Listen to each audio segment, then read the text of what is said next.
des Rwandais avec les rebelles ougandais pour chasser. En 1979, l'armée tanzanienne entre en Ouganda avec les rebelles ougandais pour chasser Idi Amin. Idi Amin Dada est chassé du pouvoir. On remet au pouvoir un ancien président qui s'appelle Milton Obote en 1979. En 1981, un collaborateur de Milton Obote décide, lui, de faire la rébellion parce qu'il n'est pas content de la gestion d'Obote. Il s'appelle Yoweri Kaguta Museveni.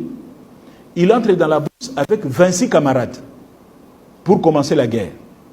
Et parmi ces 26 camarades, il a un ami rwandais qui s'appelle Fred Rugema, enfant des réfugiés rwandais qui ont grandi en Ouganda. Donc ils entrent dans les maquis, ils commencent à faire la guerre. Maintenant, Fred Rugema commence à sensibiliser les enfants des réfugiés rwandais. Pourquoi? Parce que la campagne d'Obote essaie d'assimiler Museveni et les Banyarwanda. Museveni n'est pas Tutsi, il n'est pas Munyarwanda. Museveni est membre d'une tribu qu'on appelle Banyankole. Mais c'est une tribu, disons, proche des Banyarwanda. Mais ce ne sont pas des Banyarwanda. La campagne maintenant du pouvoir dit c'est les Banyarwanda qui nous attaquent. Et on commence à déstabiliser les jeunes dans les camps des réfugiés. Et ça donne une occasion à Museveni de commencer à recruter ces jeunes-là. Surtout Fred Rugema, il va aller commencer à sensibiliser les jeunes. C'est ainsi que Fred Rugema va recruter un jeune garçon réfugié rwandais au nom de Paul Kagame pour l'amener dans la rébellion. Le petit frère de Museveni, qui s'appelle Salim Saleh, va recruter un jeune qu'il avait connu au niveau de... Je crois qu'ils étaient dans une même école.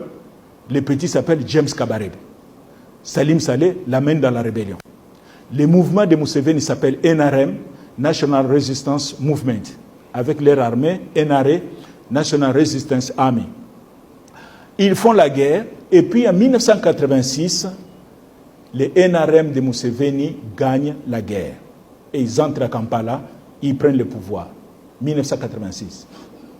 Mais lorsque l'armée NRA, l'armée ougandaise de la rébellion, entre à Kampala, ils sont à peu près 20 000 hommes. Sur les 20 000 combattants de la NRA, 5 000 à peu près sont des Rwandais. Des enfants des réfugiés rwandais. Ils prennent le pouvoir. Et Museveni, pour les remercier pour leur contribution, il va les nommer à des postes clés.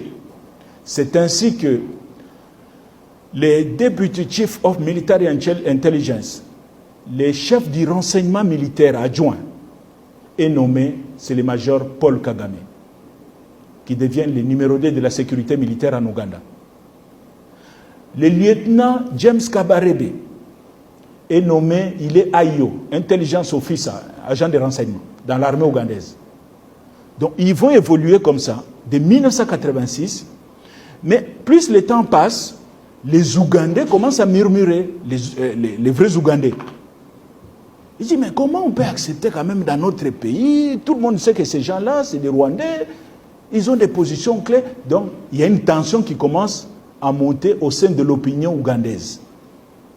Museveni dit, ça m'amènera des problèmes, ça. Il faut que je me débarrasse de mes alliés qui deviennent encombrants. La meilleure façon de se débarrasser de ces anciens alliés, c'est de les aider à rentrer chez eux.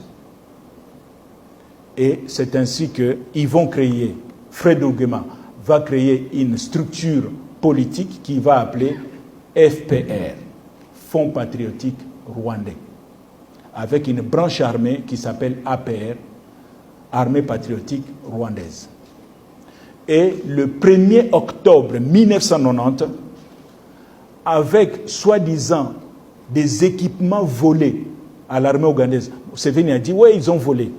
En réalité, on sait que Museveni avait fermé les yeux. Ils vont prendre des armes, des jeeps et tout. À peu près 3000 combattants traversent la frontière rwandaise avec l'objectif de prendre Kigali en 5 jours. En 1979, l'armée tanzanienne entre en Ouganda avec les rebelles ougandais.